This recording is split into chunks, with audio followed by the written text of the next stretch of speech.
Bismillahirrahmanirrahim. Quote of the day is the Prophet ﷺ said, "He is not a believer whose stomach is filled while his neighbor is hungry." My name is Dr. Amna Khalid. I am PGR Community Medicine.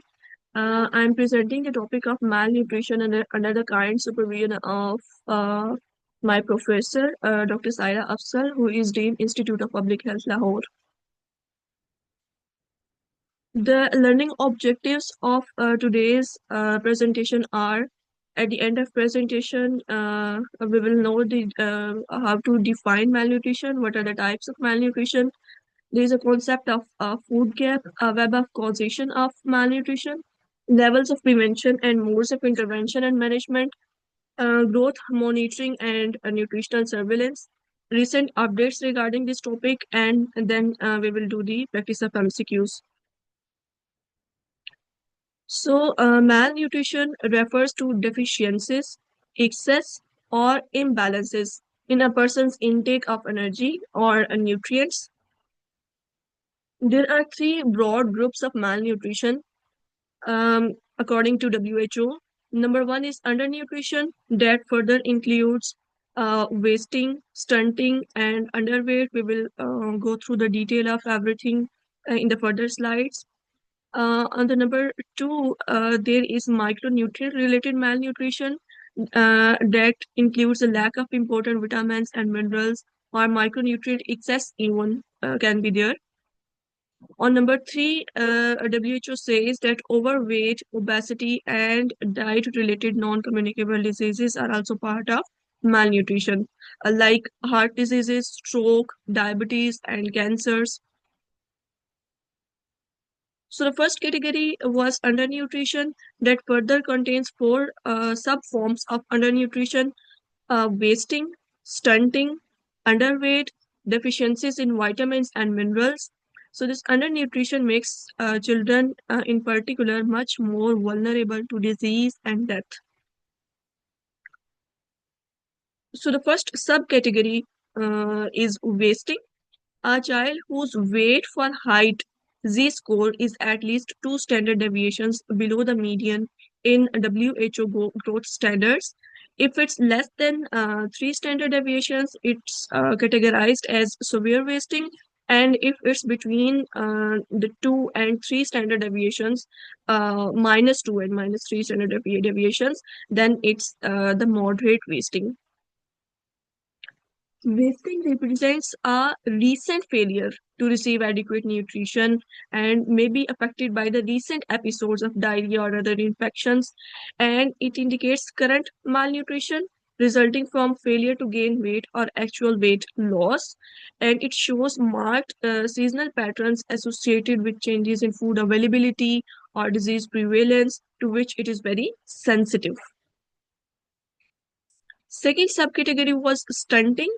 A child whose height for age score is at least 2 standard deviations below the median in the WHO growth standards, then it's called stunting. Stunting results from chronic or recurrent undernutrition, and it's associated with poor socioeconomic conditions, poor maternal health and nutrition, frequent illness, inappropriate infant and young child feeding or care in the early life. Then the third subcategory was underweight. A child whose weight for age Z-score is at least 2 standard deviations below the median in WHO growth standards. Underweight child can be stunted, wasted, or both, and it can result from either chronic or acute malnutrition or both. And it's often used as a basic indicator of the status of a population's health. And evidence suggests that mortality risk of children who are even mildly underweight is greatly increased.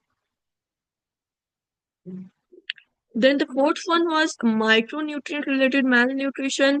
Inadequacies in intake of vitamins and minerals, often referred to as micronutrients, can also be grouped together and they come in under this category. So there can be undernutrition of minerals, like deficiency of calcium in children can lead to rickets. Iodine deficiency, we have already gone through the detail of iodine deficiency in a previous presentation, but in short, iodine deficiency can cause goiter. Iron deficiency can lead to anemia. Zinc deficiency can also cause growth retardation. And undernutrition of some vitamins is also mentioned, like thiamine deficiency can lead to beriberi, niacin deficiency can lead to pellagra, vitamin C deficiency can lead to scurvy, or a vitamin D deficiency can lead to rickets. So the deficiencies of some minerals um, is the situation in Pakistan is right now is that iron deficiency is around 28.6% and zinc deficiency is around 18.6%. These figures are taken from the nutrition survey that undertook in Pakistan in 2018. Then the next category was overnutrition. This is a pathological state resulting from the consumption of excessive quantity of food over an extended period of time. The high incidence of obesity, atheroma, and diabetes is attributed to overnutrition. So, overweight in adults, overweight is defined as a BMI of 25 or more, and obesity is labeled when BMI is of 30 or more. And among children and adolescents, BMI thresholds for overweight and obesity vary by the age groups, and all the age groups are mentioned on the WHO website. So we can also refer to that because there were a variety of the age groups. So I have not gone into the detail on this. Diet-related non-communicable diseases, cardiovascular diseases like heart attacks and stroke, and often linked with a high blood pressure, certain cancers, diabetes, unhealthy diets, and poor nutrition are among the top risk factors for these diseases globally.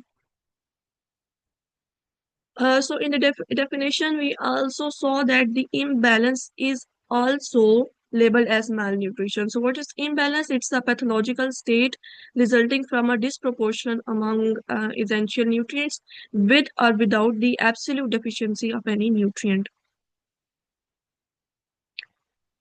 Then we come across a terminology severe acute malnutrition, SAM. So weight for height z-score when it's less than 3 standard deviations below the median in WHO growth standards, or MUAC, that's mid upper arm circumference, that's less than 115 millimeter, or there is present of nutritional edema, then we label the child as severely acute malnourished. Then one thing is protein energy malnutrition. That's a condition resulting from deficiency of protein or calories leading to insufficient nutrient intake to meet metabolic demands. And there are two major forms of protein energy malnutrition. One is the kwashiorkor and the other one is marasmus. You can see on the right side, and it's also the picture is also depicts the overall symptoms or signs we should say. And kwashiorkor is in kwashiorkor there is relatively high weight for height z-score. There is the maladaptive state, low plasma proteins, edema, apathy, skin lesions, hepatic dysfunctions, and it's difficult to treat and mortality rate is high. But in case of marasmus, it's the adaptive state, very low weight for height z-score, fat and muscle loss is there, and it's easy to treat as compared to kwashiorkor, and mortality is also low when treated promptly.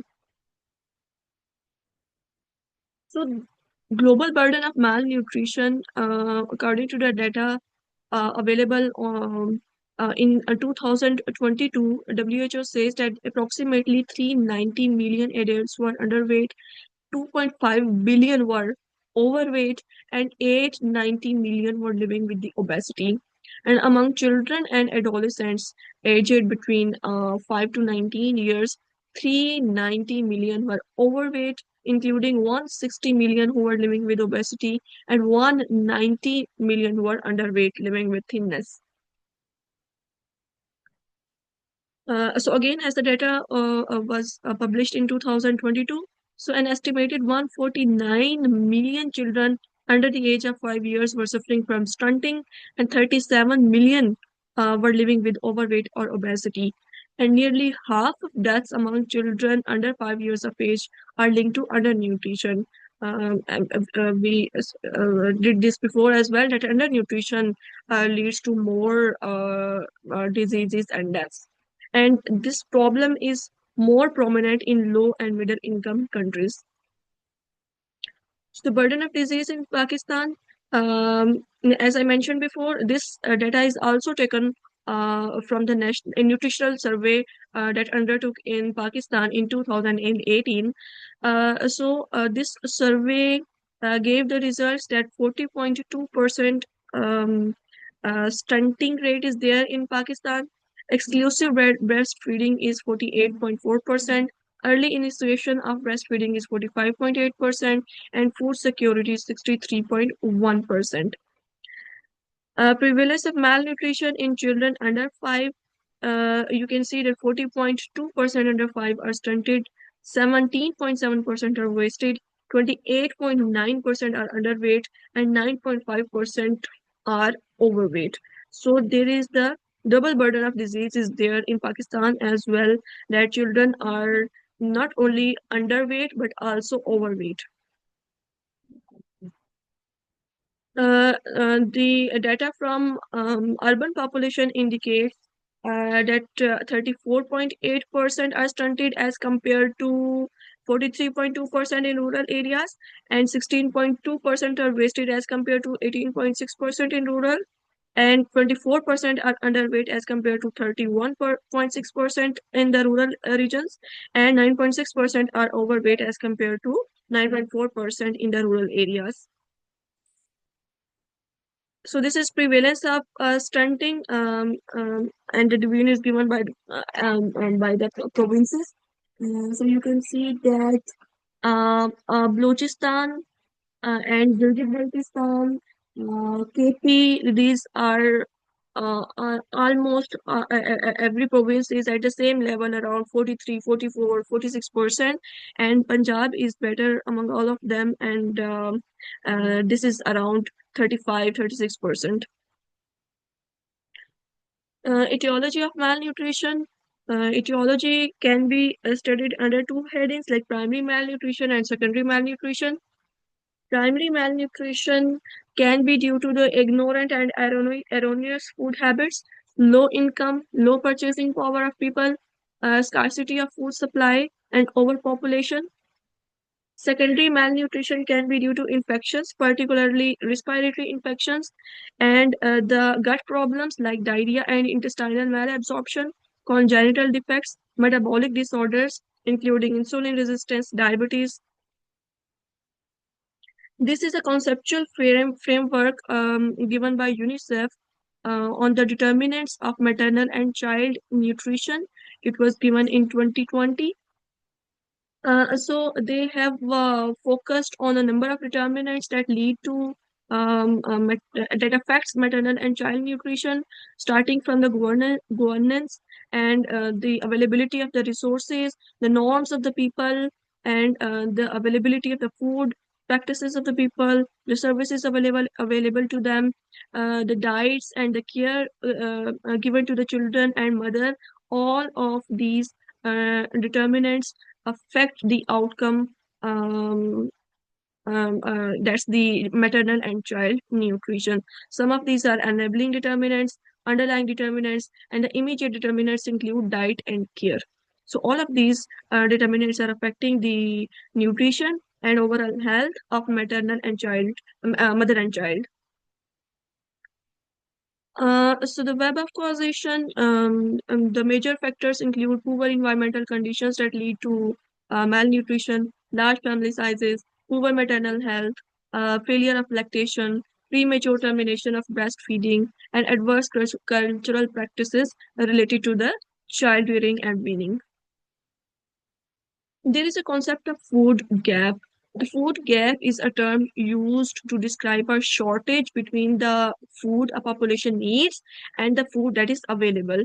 It also describes two other interpretations: the discrepancy between food supply and demand, or the gap in knowledge or evidence needed to create sustainable food systems. Another concept is the malnutrition and infection vicious cycle, that if a person is having inadequate dietary intake, it leads to weight loss, growth failure, low immunity, mucosal damage in the body, and all of these things leads to the person becomes more prone to infections. So after getting the infection or disease, he has loss of appetite, nutrition loss, malabsorption, altered metabolism, and that again leads to inadequate dietary intake, and the cycle goes on. It's the vicious cycle. So, how to prevent a malnutrition? There are 5 levels of prevention. The first one is the primordial, that prevents the risk factors. So, the main goal in at the primordial level is to have the food security, poverty reduction, girls' education, and regulate junk food. Poverty reduction, food security, as we know, is part of the SDGs as well. Primary level of prevention, it prevents the onset of the disease. So we can promote breastfeeding, fortification of foods, immunization, and wash improvement. At the secondary level of prevention, we have to detect early. So we do growth monitoring, like MOAC screening, and manage moderate acute malnutrition early. At the tertiary level of prevention, we have to go for the early treatment and rehabilitation. So inpatient and outpatient severely acute malnourishment care,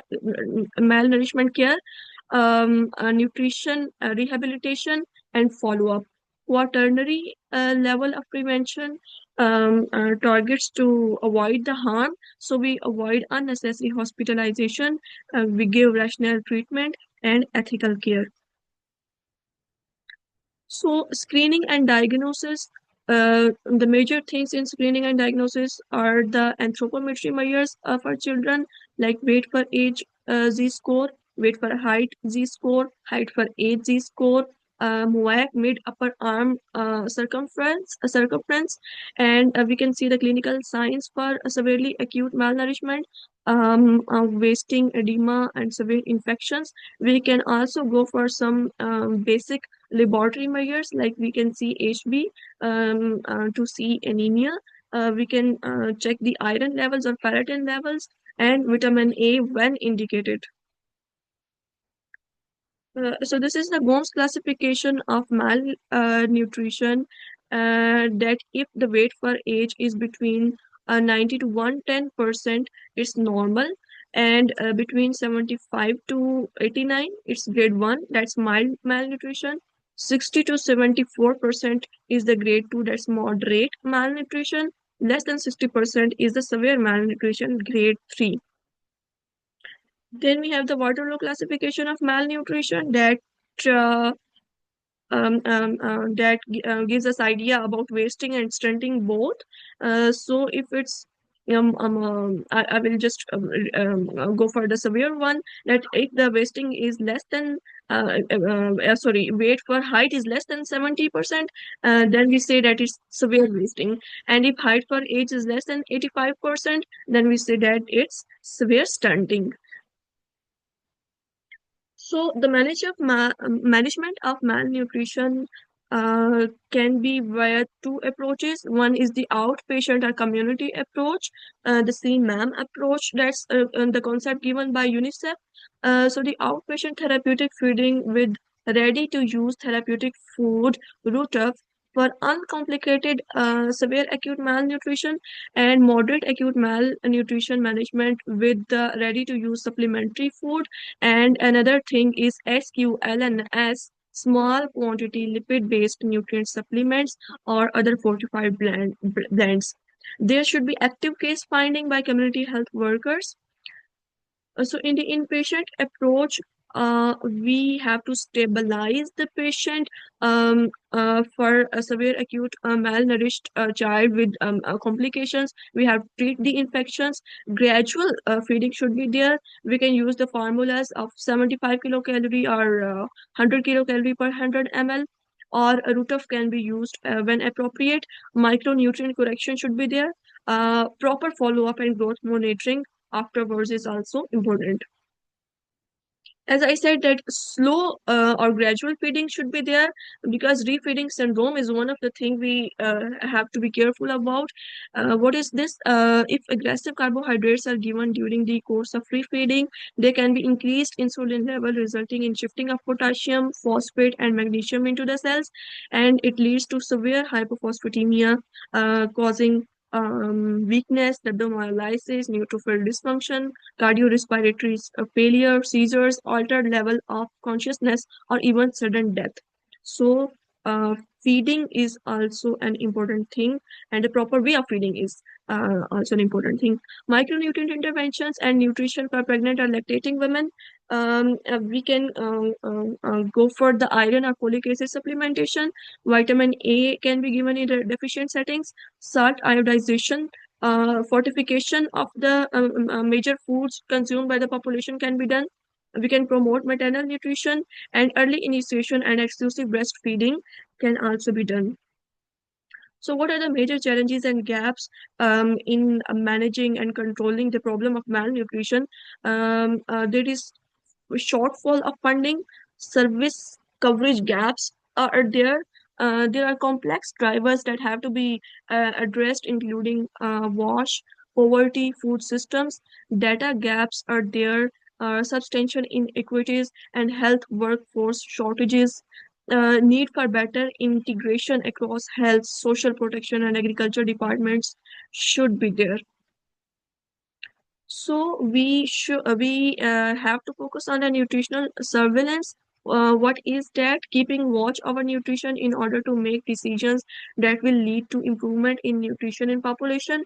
And the three major objectives of this surveillance is to aid in the long-term planning in health and development, provide input for program management and evaluation, and give timely warning and intervention to prevent short-term food consumption crisis.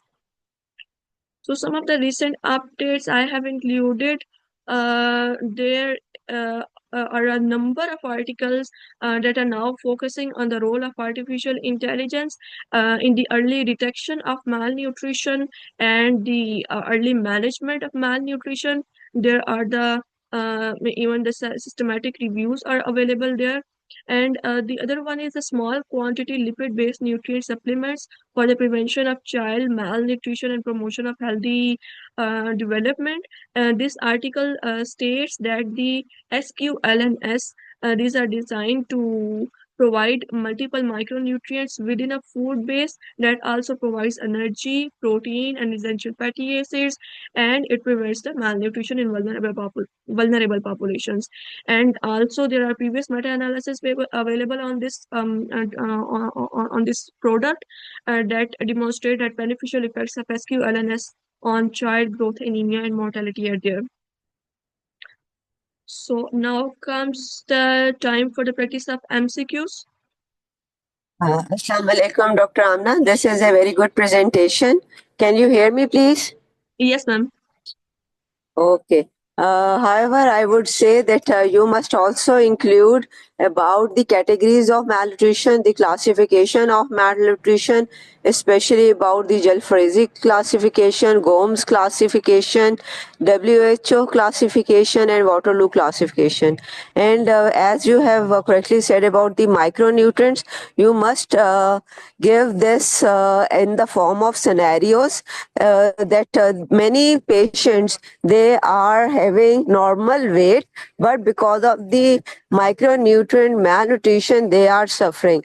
And one of the classical example of malnutrition is that the sailors, they were having scurvy, they have the bleeding from their mouth, they have the mouth ulcers, and they were, at that time scurvy was unknown, and the doctor on board, they started searching the causes of the bleeding from the mouth, sore throat, as well as the ulcers in the oral cavity. They divided the whole soldiers and sailors on board into groups. In one of the group they added fruits and vegetables, while in other groups they haven't added the fruits and vegetables. And they found that the group that is having the fruits and vegetables, they recovered from the sore mouth and from the ulcers and bleeding of the gums.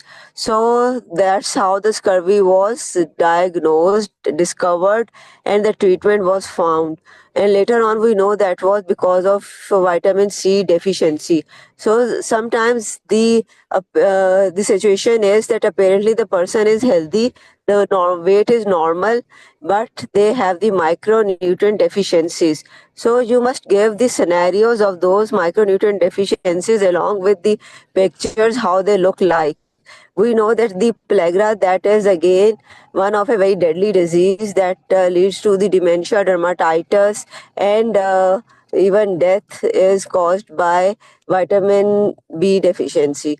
So similarly, Wernicke disease and beriberi and other diseases, they are strongly linked with micronutrient deficiency, and that is again a very important issue during pregnancy, because most of the women in our culture, they prefer to have rice, wheat, and other carbohydrate rich foods rather than having the whole grains and fruits and vegetables in their diet. That leads not only the risk to the mothers but also later on the children. One of the study has found that if the mother is anemic during the pregnancy and the child was later on always at the risk of anemia throughout their life, no matter how good diet they are having throughout their life. So there are many certain studies like this. So you should add in recent advances the similar studies. Whenever you show the recent advances, please always show the research papers that are having the evidence. So you may add the screenshots of the research papers in your presentation. Today your topic is very important topic from all point of public health, from nutritional point of view, from the prevention point of view, from public health point of view. So you must add more slides into it. So please Right, go ma'am. ahead with the. Right, ma'am. Thank you so much, ma'am. So question number one is, a researcher wants to assess the nutritional status of a representative sample of children in village A, whether it's good or bad, or better or worse than the other village B or C, and whether it is improving or deteriorating over time. The most appropriate means to carry out such an assessment in the community is option A, anthropometry, option B, clinical examination, option C, functional statistics, option D, growth monitoring, option E, nutritional surveillance.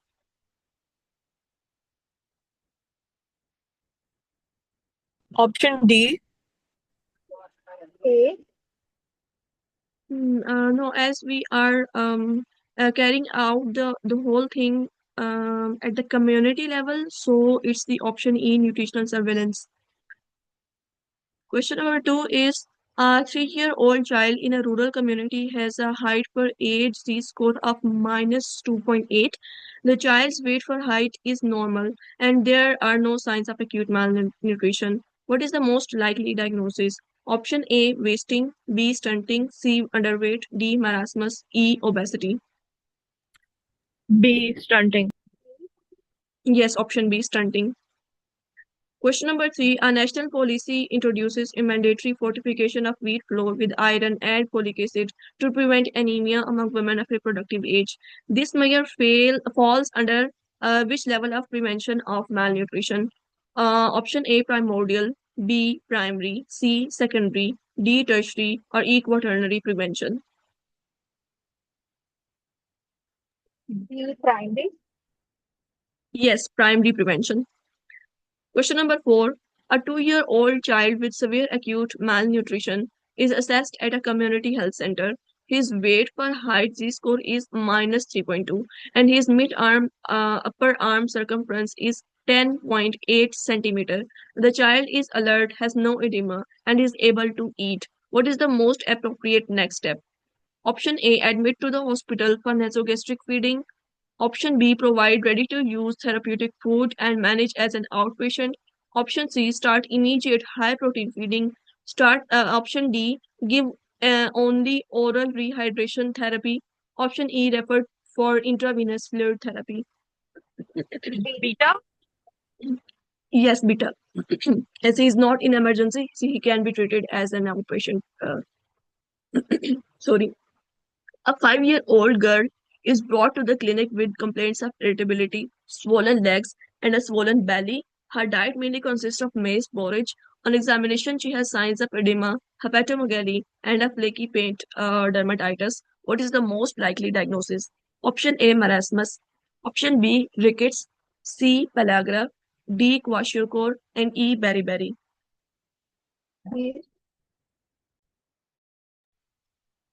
It's D, Pellagra. kwashiorkor. Yes, D, kwashiorkor.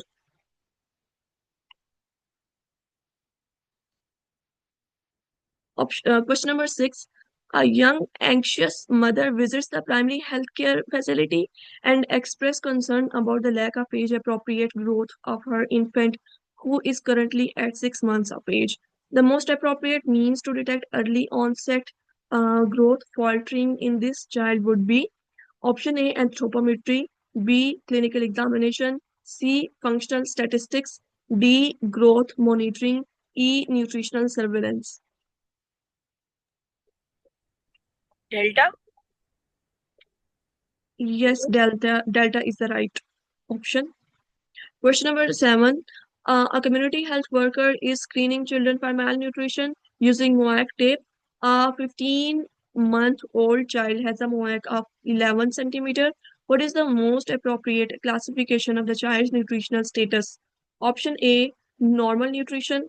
B, mild acute malnutrition. C, severe acute malnutrition. D, overweight. E, stunted but well nourished. Child. Yes, because MOAC is less than 15%, so it's severe acute malnutrition. Question number 8. A research team tests small quantity lipid-based nutrient supplements SULNS among children aged 6 to 23 months in a food insecure area. They find a low rate of relapse after discharge from the community department. Which statement best describes the role of SQLNS in malnutrition prevention? Option A, used as treatment for severe acute malnutrition in hospitals. Option B, used as supplementary food for prevention of undernutrition in high-risk populations. Option C, used only in tertiary care after full recovery. Option D, replaces ready-to-use therapeutic food. Option E, given to children of more than 5 years only. Beta. Yes, B is the right answer.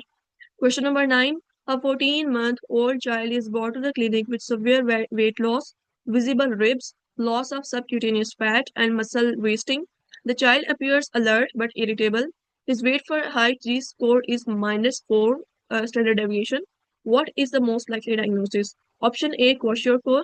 B, marasmus. C, rickets. D, vitamin A deficiency. And E, moderate acute malnutrition.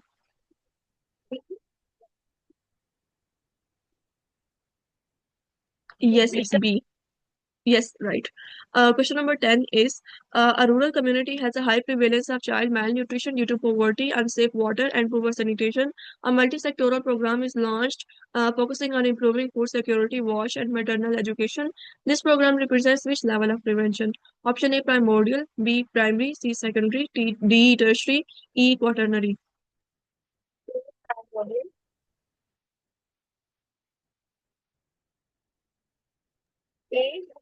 It's option A, primordial prevention. This is the key to all of the questions.